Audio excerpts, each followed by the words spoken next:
Hey, good morning, everybody. Yes, it is still morning. I don't know if the time change has got you thrown off, but my goodness, I always say that the spring forward night is the dumbest night of the year, but we've survived. Here we are, a little disoriented and still tired, but here we are. So we're going deeper this week with a message that we had yesterday at church called Don't Look Down. We looked at James chapter 2, pretty long passage, verses 1 through 13.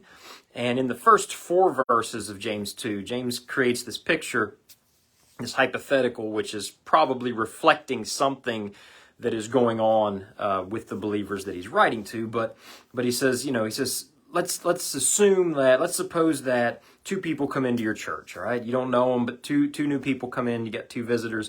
One is clearly very wealthy and one is clearly poor. And let's just assume that when the wealthy guy comes in, you just overdo it, treating him well, and you're extremely hospitable, and you give him a really good place to sit, and you're just, doting all over him. The poor guy, you basically disregard him and, just don't even give him a seat. He has to sit on the floor.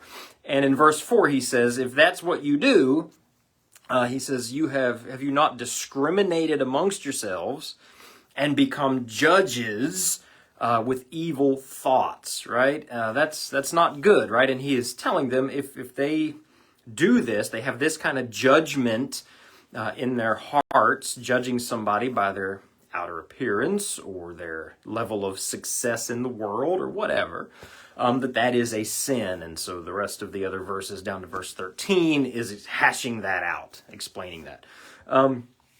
But today, what I want to do as we go deeper is I want to send you on a little study and a little thought process. Because when it comes to the whole idea of judgment or judging, our culture right now has a really good way of twisting the words and teachings of Jesus on that topic.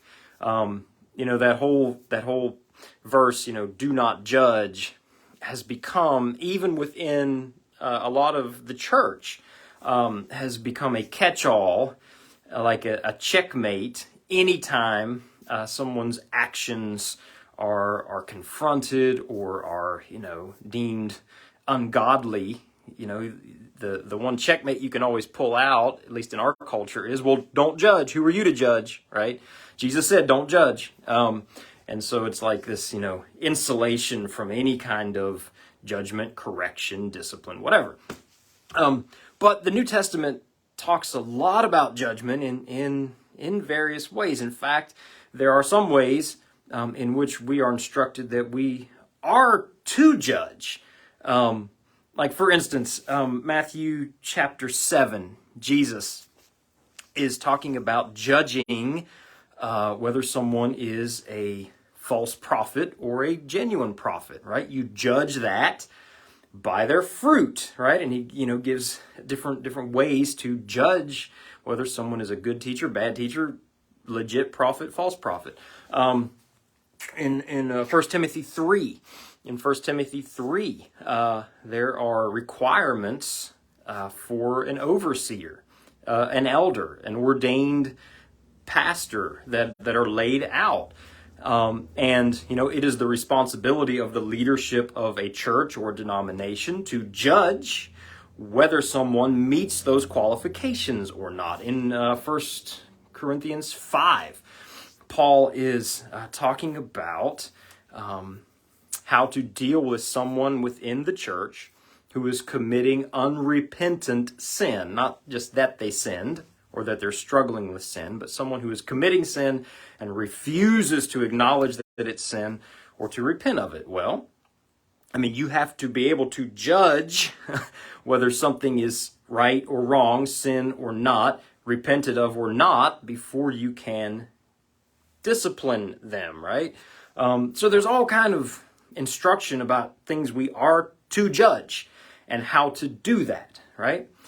But then you've also got these tricky passages like James 2, verse 4, where James is warning these believers that they have become judges with evil thoughts. Where you have Jesus, Matthew 7:1, where he says, do not judge or you too will be judged. So my question for you, I want to send you off on a little study mission, a little thought mission, or maybe you have an answer right off the cuff.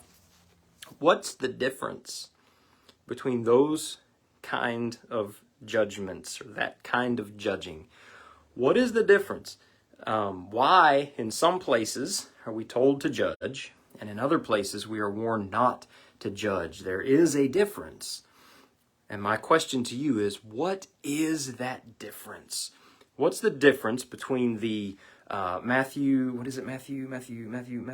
7, talking about the prophets, the 1 Timothy 3, the 1 Corinthians 5 kind of judging, and the James 2:4, Matthew 7 verse 1 kind of judging that we are warned against? So there you have it.